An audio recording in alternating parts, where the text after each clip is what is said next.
The issues. Don't just react. Understand. Join us as we drive into the world of politics through insightful interviews with prominent political figures, both serving and former governors, ministers, senators, legislators, party chieftains, activists, and analysts. Get first-hand information into the decision-making processes that affect our daily lives. Highly engaging one-hour program that brings political discourse into focus. I am Chukwuma Okoro. Political Lens, Monday through Friday, 6 to 7 p.m. Join us. The red carpets, awards, the razzmatazz, music, fashion, interviews, and more. Spotlight on Voice of the People Television. Let's feed you with all the juicy stories in the global entertainment space, bringing you the glitz and glamour as they hot. Stay tuned to Spotlight, 1 p.m. Monday to Friday. Spotlight on VOP TV. Entertainment like never before.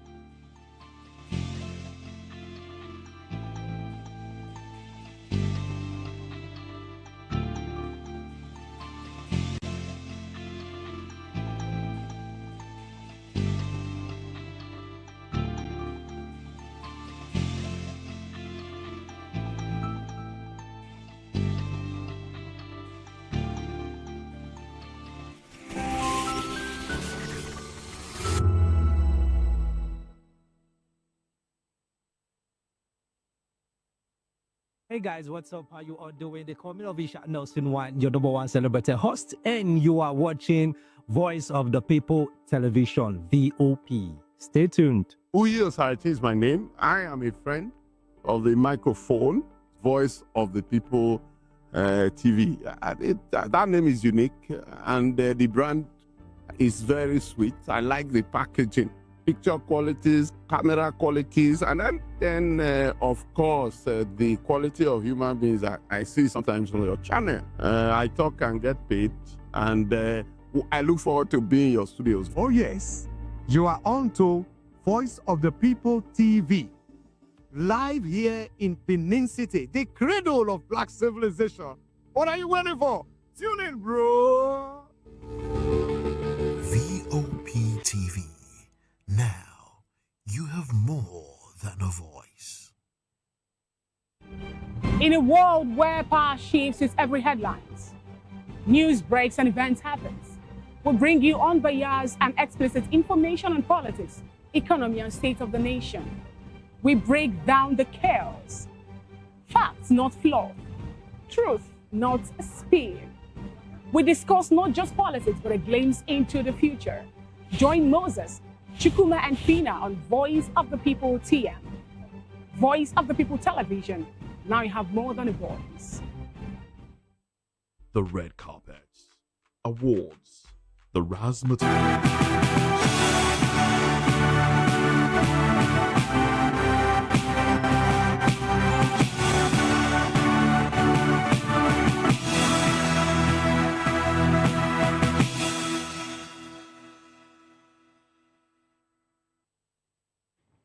Hello and welcome to the Media News and Voice of the People Television.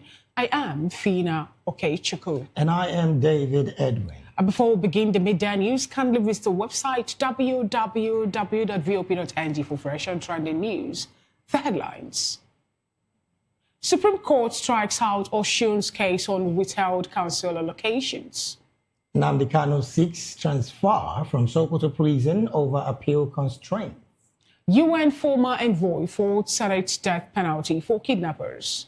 Senate summons ministers over Lagos-Ogun lead poisoning. Diversification, Shetima says FG to partner IMO on investment economy. In the world of business, Senate probes CBN's alleged non-remittance of 1.44 trillion naira surplus. In sports, Oshonika joins IOC Atlas Commission. And in the world of entertainment, Mr. Danfo showcases city street culture safety. Now the news in details. The Supreme Court has struck out a suit that sought to compel the federal government to release all the Osun State Local Government Council's allocation, which is withheld.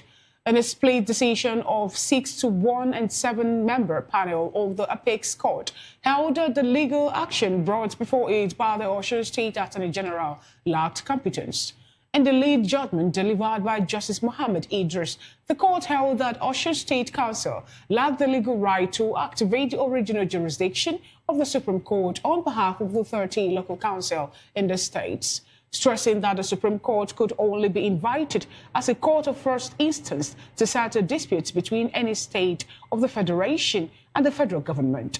The panel held that Osun State Council are legally recognized autonomous entities that could sue or be sued. Justice Idris held that the councils were the proper parties to challenge the federal government's action, adding that the Apex Court lacked the requisite jurisdiction to entertain the case.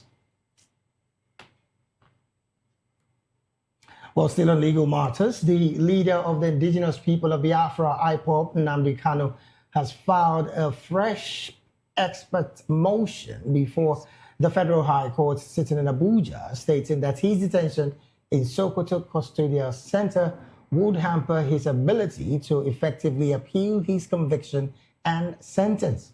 The motion was presented before the trial court on Thursday by Emmanuel Kanu, the younger brother to the recently imprisoned IPOB leader.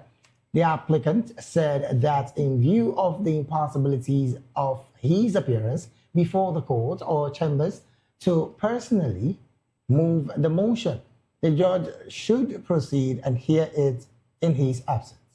And the 8 grounds he raised in support of the motion ex parte, Kanu stressed that the court, after the sentence, ordered his detention in any correctional facility in the country except the Kuje Correctional Center. Meanwhile, the movement for the actualization of sovereign state of Biafra, MASOB, has condemned as worrisome the silence and inability of President Bola Tinubu's Igbo political appointees to push for the release of the leader of the indigenous people of Biafra, Nnamdi Kanu. MASOB also condemned the Tinubu administration for what it called Kanu's unjust sentencing to life imprisonment, stating that it was against Ndibo, whose interests Kanu represents. In a statement by the National Director of Information, Edison Samuel, MASOB demanded that Igbo appointees in government, especially the kitchen cabinet members, use their closeness to the president to facilitate Kanu's release. It stated that Ndibo wants to see their effort towards Kanu's release from Sokoto prison because they represent Ndibo and Igbo slot in his administration. Moving on, former senior human rights envoy at the United Nations, Professor Uchenna Emelonye, has voted the Senate's proposed death penalty for kidnapping and related offenses as contradictory to Nigeria's international human rights commitments and global normative standards. Reacting to the Senate's move to amend the Anti-Terrorism Tax Prevention Act, the human rights scholar at Bournemouth University in the United Kingdom said the proposal is contrary to the International Covenant on Civil and Political Rights. He explained that Nigeria ratified the ICCPR in 1993 and is bound by the ICCPR's restrictive standards on the use of death penalty, even though it is yet to ratify the second optional protocol to the ICCPR, which is the world's primary instrument advocating the abolition of capital punishment. Emelonye argued that expanding the death penalty is a regressive, ineffective, and legally questionable response to kidnapping. He stressed that death penalty does not deter crime and that there is no credible evidence that capital punishment deters kidnapping or violent crimes. Still in the news, the Senate has commenced probing into the widespread and significantly verified lead poisoning disaster in Ogijo, a densely populated community located at the border of Ogun and Lagos State. Responding to the incident, the Senate summoned the Minister of Environment, Health solid minerals, labor and employment, and the Director General of the National Environmental Standards and Regulations Enforcement Agency, NESREA, before the Senate Committee on Environment and Solid Minerals for update on the situation. According to the Senate, the situation was linked to multiple used lead-acid battery recycling factories, which has evolved into a full-blown public health emergency, with children, women, and factory workers facing life-altering health consequences after years of exposure to toxic emissions. It further ordered an emergency medical response and environmental remediation to contain the crisis by approving sweeping measures. Still in the National Assembly, the House of Representatives has postponed the commencement of debate on constitutional review for further research and consultation. The debate was earlier scheduled for December the 3rd, 2025. This followed some members' argument at plenary that some of the proposed alteration required further research and consultation with constituents. Though some lawmakers were ready to commence the debate, citing the time already spent, others noted that the report had not been circulated to all members and that others needed more time to read through and digest the proposal before the debate. Topping the agenda are creation of state and local government areas, electoral reforms, inclusive governance for citizens, security and state police, as well as legislative and judicial reforms, among others.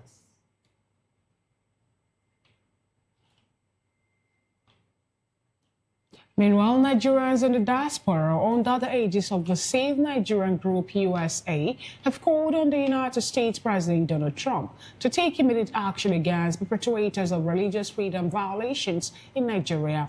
Rallying against the alleged killing of Christians in the country, the protesters thronged the U.S. Capitol in solidarity with millions of Nigerians displaced from their ancestral homes and those killed as a result of their faith. According to them, Nigeria has abandoned the foundation that once held its diverse people together. And speaking during this protest, leader of the group, Stephen Osemwege, described and also decried the seeming intractable ethnic-inspired religious killings and recurrent kidnapping of citizens. Osemwege regretted that these crimes have ravaged many parts of Nigeria, adding that the government has failed to protect lives and property. He further urged U.S. Senate Majority Leader John Thune to bring Senator Ted Cruz its bill to the floor for an immediate vote targeting terror sponsors, sanctions for corrupt officials, and to court of money fueling the killings in Nigeria.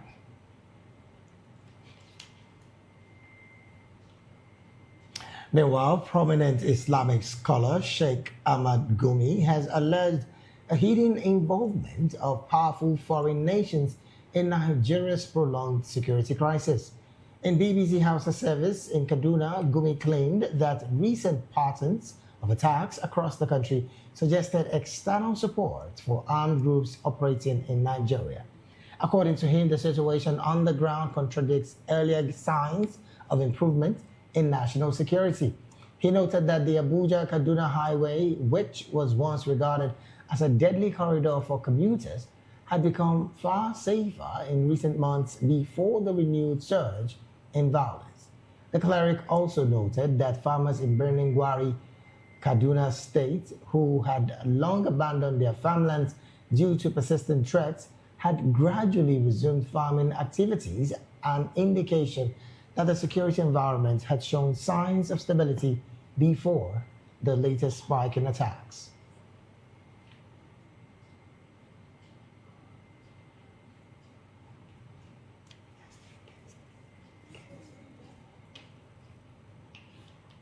Glad to have you back. It's still the Medianis and Voice of the People Television, and it's time for the Medianis analysis. And joining us to help make sense of the stories that made it to the bulletin thus far is the chairman of Radical Agenda Movement in the Nigerian Bar Association, Ayo Adeniloyu.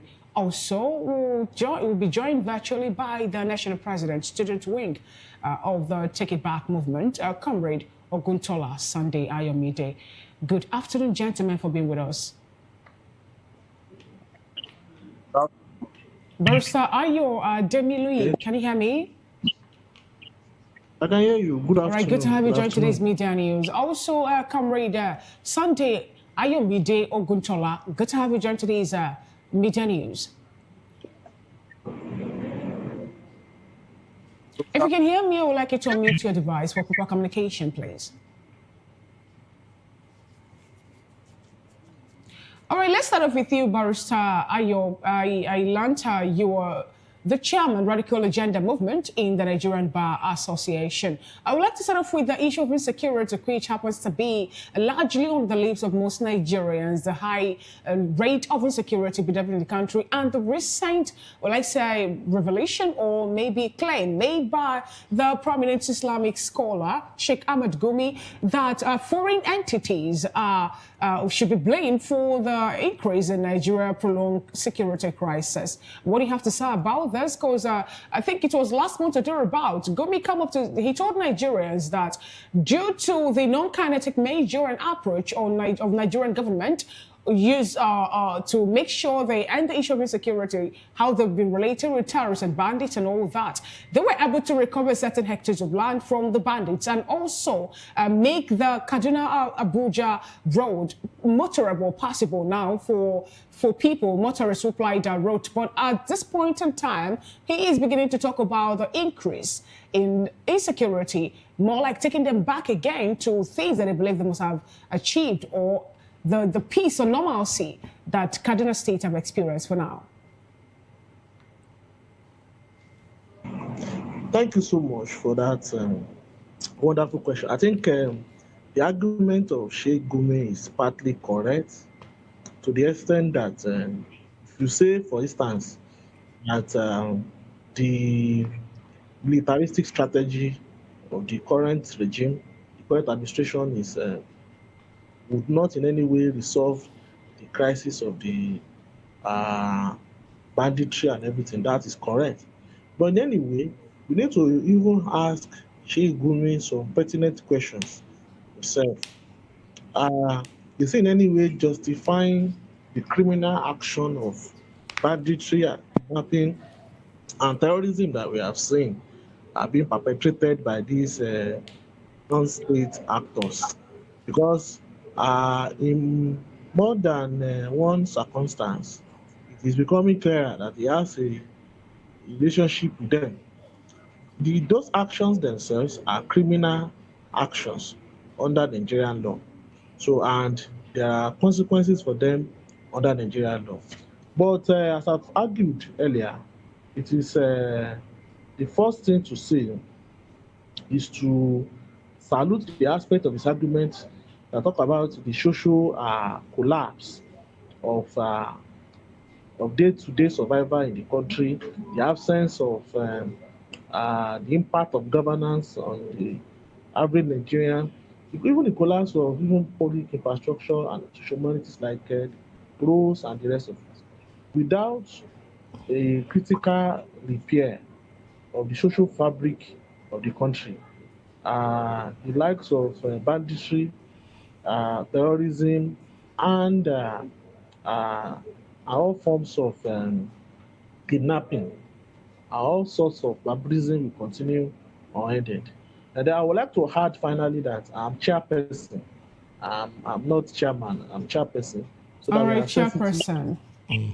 Okay, when you talk about asking Sheikh Ahmed Gumi pertinent question, what question do you think Nigeria should ask him when he was so vocal about how authorities are also in support of the approach, him being the intermediary, the mediator between the government and the people, the bandits now, you know. I recall also that we have this allegation raised by the former governor of the state, Nasir El-Rufai, about a certain $1 billion being paid to the terrorists by, you know, the state governor or by the state government. Although it's more like having a back and forth. Some people were for that, some were against it. And what do you have to say also with the fact that the Senate has finally decided not to see kidnapping as a child's play anymore, but move forward to say that each crime that has to do with kidnapping or people who sponsor it, people who aided it and all that is getting us a capital punishment without an official fine?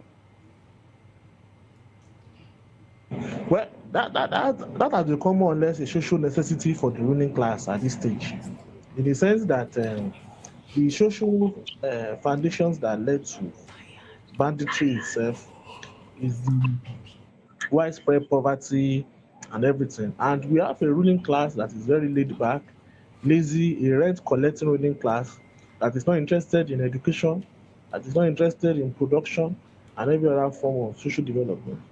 So, and we have seen that more often than not, the approach they use is to engage in what you can call social bribery. You saw the amnesty program in data is not limited alone to what we are experiencing now.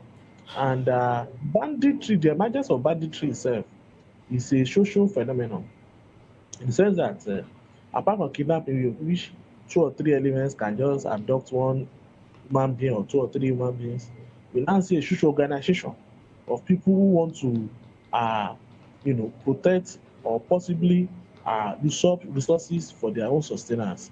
As you are saying, as you have said, the governor have to more or less pay them off. But that's what the ruling class will definitely do. We have seen it in the data scenarios and all that. So All right, then. that's the All right, then. Thank you so very much for that submission there. Let me take this conversation to Comrade Oguntola Sunday. Comrade, let's establish communication. I don't know if you're with us. Good afternoon again. Good afternoon, sir. All right, thank you so very much for being here. Well, interestingly, from the news that we read earlier, Sheikh Amagumi did say that insecurity in Nigeria has a bit of foreign powers backing it up. From your perspective, even as one who has been around for a while in Nigeria, what do you think are the hard, verifiable evidence that distinguishes foreign state sponsorship from the known presence of transactional non-state fighters in all of these conflicts? Yeah, thank you very much, my host. A very good afternoon to everyone listening to us. Saying that there are international forces sponsoring terrorism in Nigeria is a very backward statement to say when it is obvious. It's coming from someone like Gumi himself, who is supposed to be in prison by now, someone who is a direct defender of banditry and terrorism in the country. It's the same person saying that people from other countries are in terrorism in the country. So it's a very backward statement, and I think a shift of focus.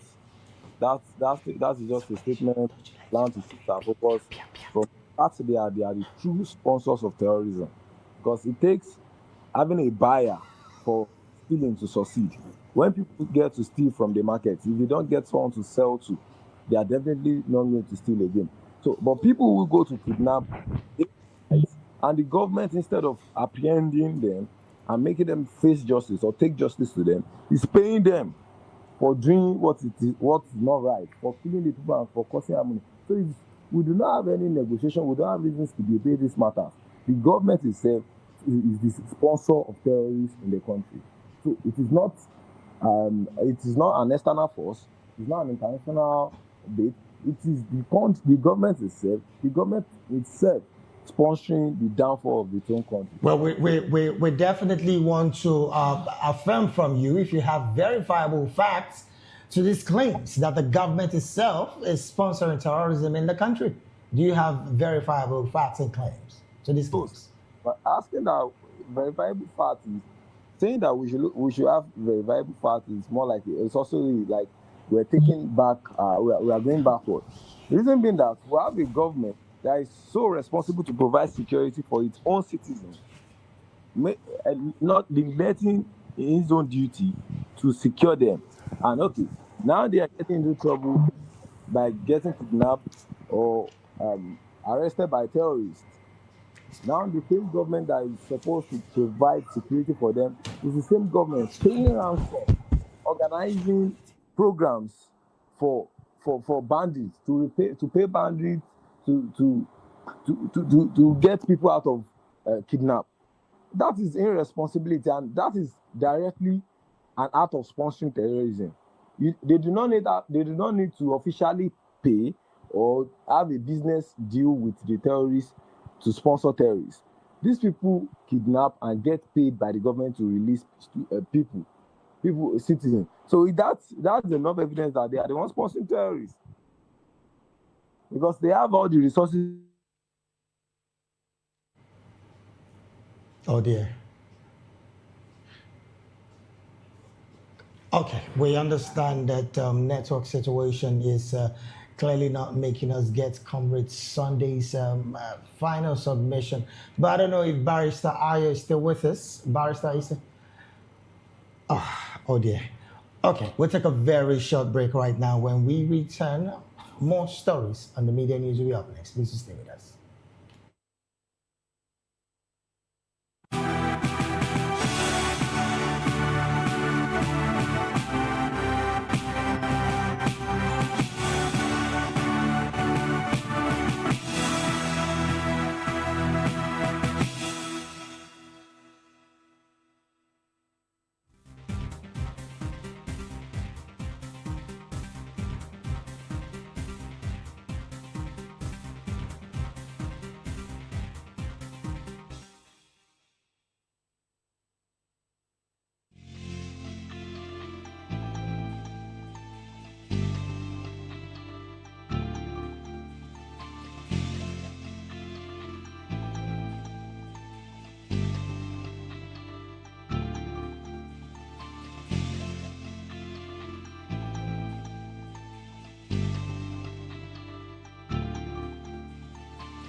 Ready for the extraordinary? Something big is happening on your screen. Introducing VOP TV, now streaming on SLTV channel 264. From breaking news to captivating conversations, news analysis, giving you all sides to the story. We break in-depth discussions on the issues that matter, from politics to sports, entertainment, and lifestyle. VOP TV on SLTV channel 264. Join us as we redefine what television means to you. Voice of the People Television, VOP TV. Now you have more than a voice.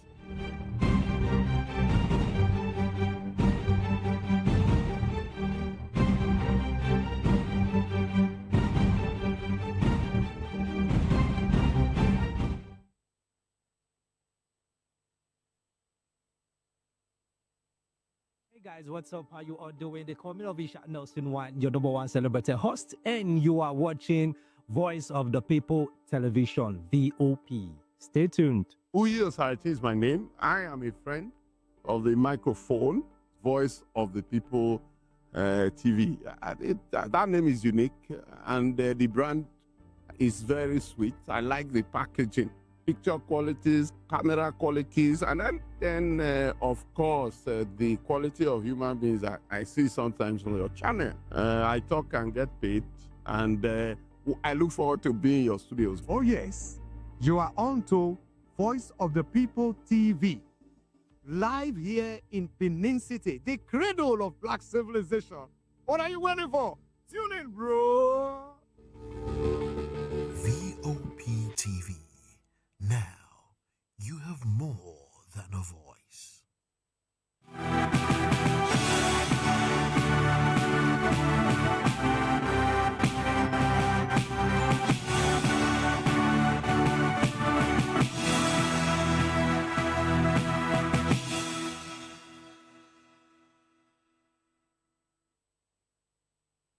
Glad to have you back. Still the media news and Voice of the People television. We sincerely apologize for that breaking transmission and the fact that we cannot continue with the news analysis due to some technical glitches. Vice President Kashim Shettima has stated the federal government's commitment to partnering Imo State in improving investment opportunities and accelerating economic growth across key sectors.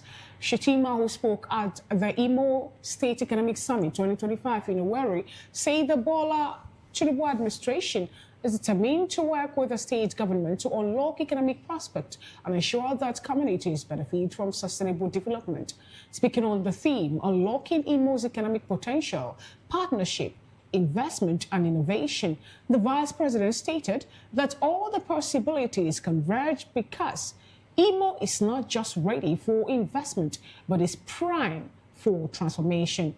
According to him, the federal government stands ready to work with Imo State to unlock opportunities, the risks promising ventures, and ensure that the benefits of development are felt across communities.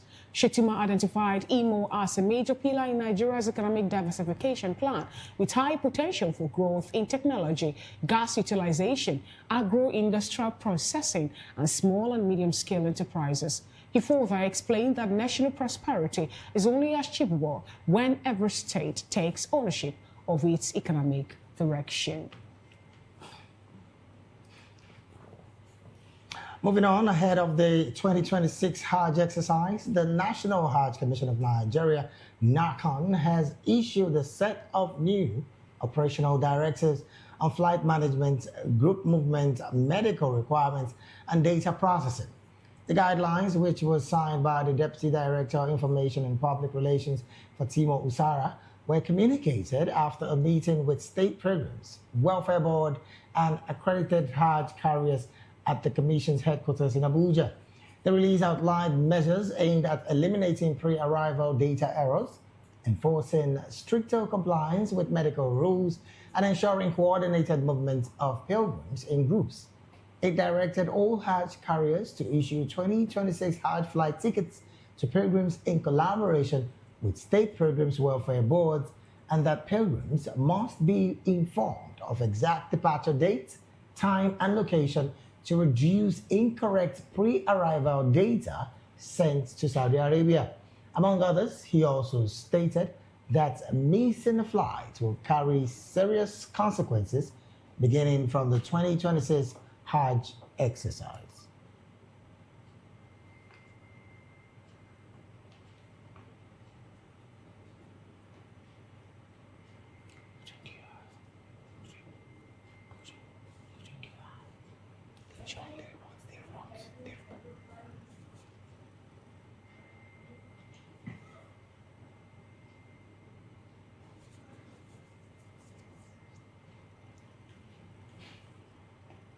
Moving on, the Edo State government plans to plant 1 million trees over the next 4 years as part of the fight against climate change. Officials in Benin City say the initiative is part of the broader Green Revolution program, which also targets sanitation, climate-smart agriculture, and cleaner energy for vehicles. Voice of the People's Television correspondent Rhoda Johnny has more on this report. The Edo State government has unveiled a plan to plant 1 million trees over the next 4 years as part of efforts to tackle climate change and improve resident health and well-being. Speaking at a press briefing in Benin City, the executive chairman of the Edo State Ecological and Climate Change Funding and Management Commission, Blessing Abomere, highlighted the initiative as a key component of the state Green Revolution program. He explained that the Green Revolution will extend beyond tree planting to include better sanitation, climate-smart agriculture, conversion of vehicles to cleaner energy, and expanded access to potable water across communities. We are officially launching and unveiling Monday Pueblo Green Revolution in Edo State, and also launching the Edo State Ecological / Climate Trust Fund. The Commission has a mandate, and the mandate we all know is ecological. But I can tell you that we went around the state firsthand. We saw so many gullies. We visited sites and saw more than 50 to 70 gullies. And if you look at Edo State's budget for 3-4 years cannot even resolve the issues of the gully. Because to resolve and provide and to remediate one gully, at least you will be spending about 5, 6, 7 billion naira.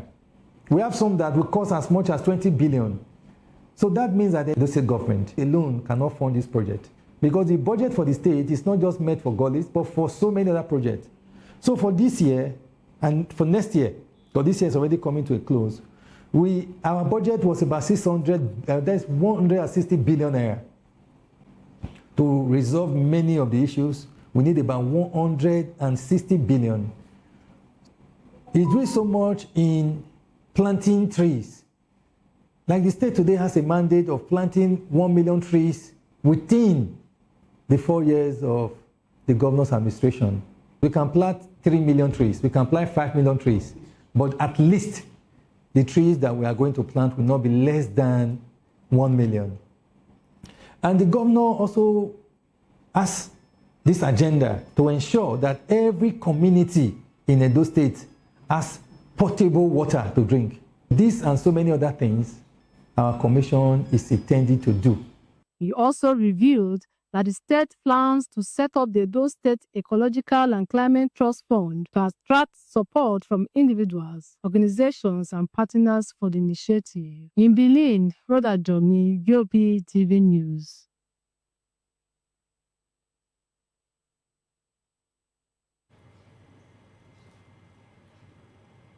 Thank you so very much, Rhoda, for that report. Moving on to other stories, as the global 16 days of activism against gender-based violence continues, hidden struggles are emerging in Edo State. Men and women are breaking the silence on intimate partner violence, a problem often swept under the rug. Our correspondent in Benin City, Rhoda Johnny, reports that communities are calling for stronger protection for victims, improved reporting systems, and collective actions to end abuse. During the global campaign, with a focus on intimate partner violence and the roles of men, the convener in his opening remarks called for collective efforts to address violence within relationships. The men should be given opportunity to speak, opportunity to participate, opportunity to also hear their experience. We actually commenced this thing with when we organized the Edo Men Stand Against Rape, because we felt men are the one raping women, but again, nobody wants to believe that a woman rapes a man. So let the man come out, speak about their own perspective, what they experience. And so that's why we also chose a day out of these 16 days of activism to say, okay, let the men come, let the men learn, let the men interact, and let the men also speak up that we are not just perpetrators of gender-based violence, but again, we are allies who can help prevent gender-based violence. A keynote presentation highlighted stronger community response, better reporting systems, and improved protection for victims. Violence against women and girls. But we also realize that this violence not only about women and girls, but it also affects intimate partners. You see a man abusing the wife, the wife also abusing the husband. So just feel that this particular gap, which most persons have decided to ignore unconsciously, is actually affecting the fight towards ending gender-based violence. That's why for the past 3 years or 4 years or so, we decided to say the fine, let us see how best we can get the men especially involved with these conversations. Findings revealed that intimate partner violence affects both men and women, with many men not speaking up due to stigma. Men should speak out because I see a lot of situations where men go through domestic violence and they tend to hide it because of ego. You have to speak out and be saved. In that same environment where such thing is happening, that's the only way you can hear from the men. If not, they decide to keep it to themselves because perhaps they feel so ashamed to talk out or to speak out. But I believe that it's good they speak out, just as the women speak out. I'm glad that this kind of advocacy is coming out, to create awareness for everybody to speak out. There's what we call communication. If you communicate, we'll know where your pain is coming from. We can't help you if you don't communicate, not only when. The panel discussion examined reporting channels, available support services, and the need for stricter policy enforcement. Participants urged sustained awareness, preventive measures, and stronger community involvement to curb intimate violence across Edo State. In Benin, Rhoda Johnny, BOP TV News. Thank you so much, Brother Johnny, for that wonderful coverage. It's still the Media News and Voice of the People television. We'll go on a quick break and we'll come back. Business, sports, and entertainment story up next.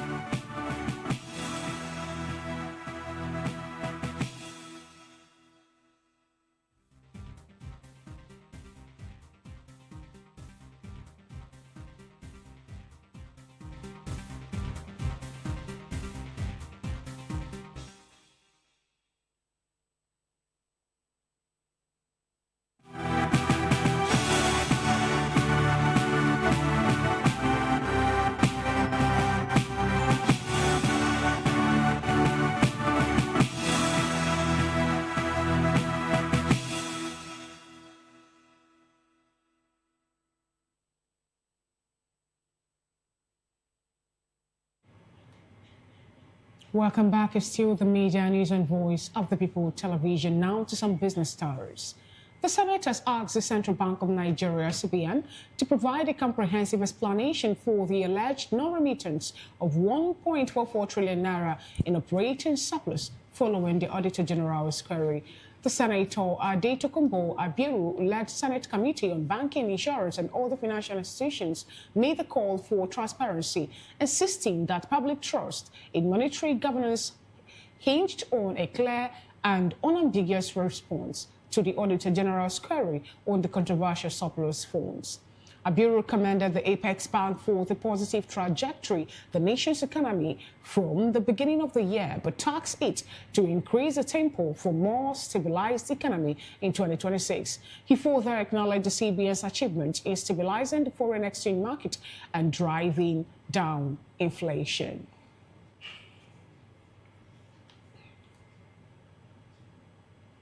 And from business, we move straight to talking sports, where Nigeria's 7-time Olympian Olufunke Osunaike has become the first national appointed to the first Olympic Committee Athletes Commission following her nomination by the IOC President Kessie Coventry.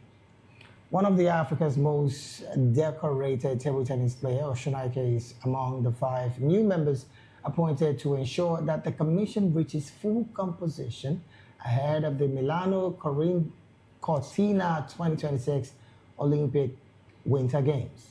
The others are Soraya Hajiaga from Iran, Hussein Ali Riza from Saudi Arabia, Sheikh Cisse from Cote d'Ivoire, and Mariana Pejon from Colombia.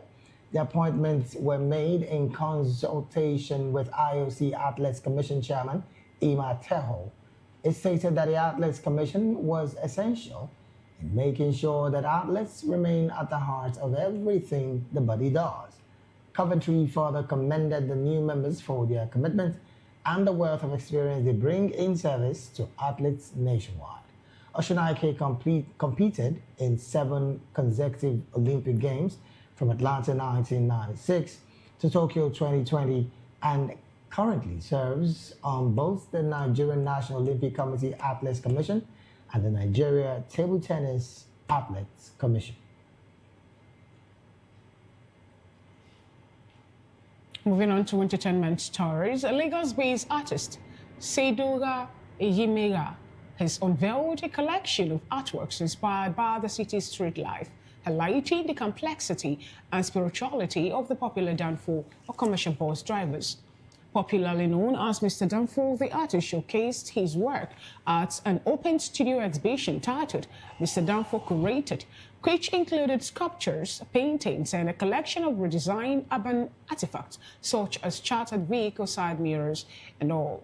Enyimega explained that his latest work drew inspiration from Lagos consumer culture, Afro-urban identity, street survival tactics, and road safety, adding that there are always stories to tell if one knows how to look out for them. According to him, observing both drivers and commuters helped shape his thinking about society and stirred his interest in Lagos street drinks. He further disclosed that his interest in roadside drinks called aphrodisiac began in 2020 when he started observing the way the Danfo drivers patronize them. Still talking entertainment, in another development, the Minister of Arts, Culture, Tourism and Creative Economy, Hannatu Musawa, has reaffirmed the federal government's commitments to supporting the film and audio-visual sector with access to tools, resources, and platforms to tell their stories. Musawa disclosed this at the annual film lecture of the Nigerian Film Corporation, NFC, during the Zuma International Film Festival, ZUF, in Abuja. Represented by the Permanent Secretary of the Ministry, Dr. Mukhtar Mohammed, the Minister commended the National Assembly for expanding the scope and reach of the NFC. She explained that an investment in Nigeria is not only the stories, but also implies an extension to culture, youth potential, an economy ripe with opportunity, and a global dialogue rooted in the time for authenticity and dignity. Musawa urged collaborations not only with Africa, but also with film communities globally to share expertise and other production to improve quality.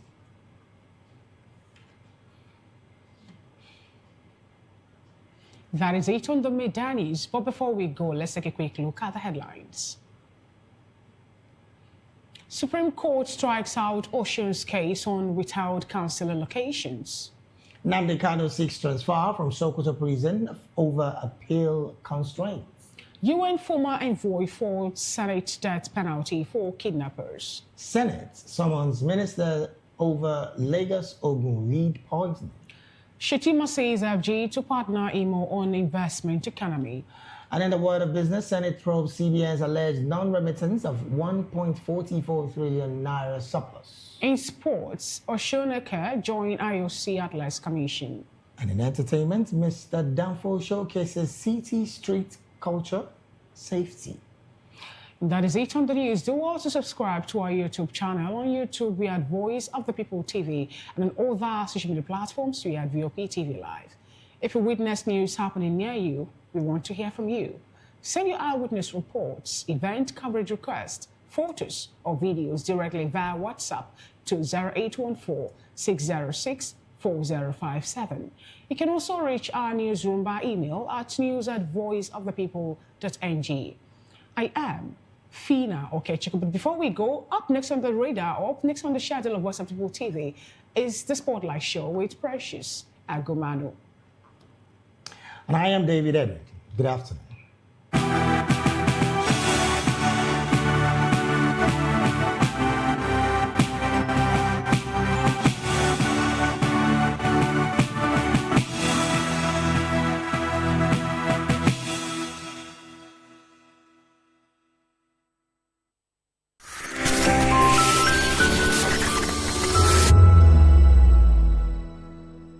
Are you ready for the extraordinary? Something big is happening on your screen. Introducing VOP TV. Now streaming on SLTV channel 264. From breaking news to captivating conversations, news analysis, giving you all sides to the story. We break in-depth discussions on the issues that matter, from politics to sports, entertainment, and lifestyle. VOP TV on SLTV channel 264. Join us as we redefine what television means to you. Voice of the People Television, VOP TV. Now you have more than a voice.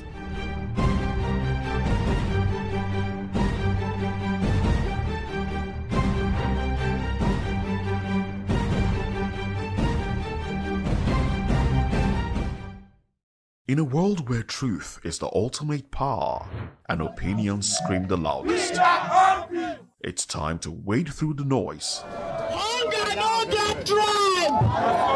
Hunger no get religion! And scan the human interest and trending topics that matter. Stay tuned to The Issues, your plug to the stories making the buzz, from politics to science and technology, social justice, and more. Let's tackle the tough questions and expose the truth. The Issues, on Voice of the People Television, Mondays to Fridays, 8 to 9 p.m. The Issues. Don't just react, understand. Join us as we drive into the world of politics through insightful interviews with prominent political figures, both serving and former governors, ministers, senators, legislators, party chieftains, activists, and analysts. Get first-hand information into the decision-making processes that affect our daily lives. Highly engaging one-hour program that brings political discourse into focus. I am Chukwuma Okoro. Political Lens, Monday through Friday, 6 to 7 p.m. Join us.